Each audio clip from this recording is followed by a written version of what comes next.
I'm Dr. Orion AI, and this is Psychacks, Better Living Through Psychology.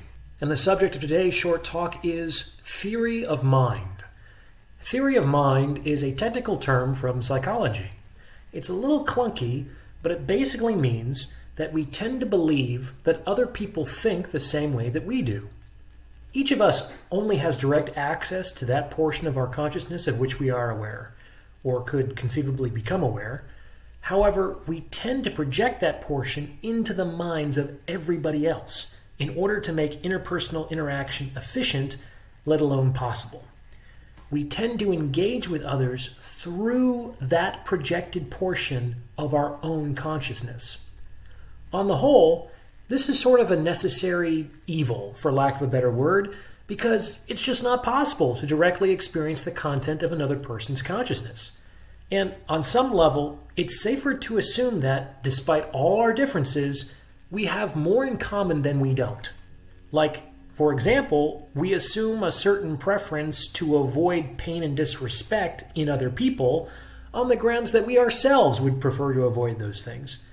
And this projected assumption keeps society, more or less, civil. So you can see how theory of mind can be usefully prosocial. Theory of mind can also be an effective pathway by which to change our actual experience of reality. Let's get a bit more concrete. Often, I talk about theory of mind with folks who are suffering from social anxiety. When I talk to these people about what actually constitutes their experience of social anxiety, they tell me that they feel as though they are constantly being judged negatively by other people. They generally don't have any concrete proof of these negative judgments. However, on some level, they believe that they can, in a non-psychotic way, read these people's minds and ascertain their private thoughts. The social anxiety sufferers believe they're being judged as awkward or stupid or unattractive, etc. Then I talk to these people a little bit more, and I generally come to learn that these very same people who believe that other people are judging them negatively are almost constantly in the process of judging other people negatively. Socially anxious folks are often very, very judgmental of other people. And by virtue of the theory of mind, these people are assuming that other people are behaving in the privacy of their consciousness the way that they themselves are behaving in the privacy of their own consciousness. And they are unconsciously projecting these tendencies onto other people.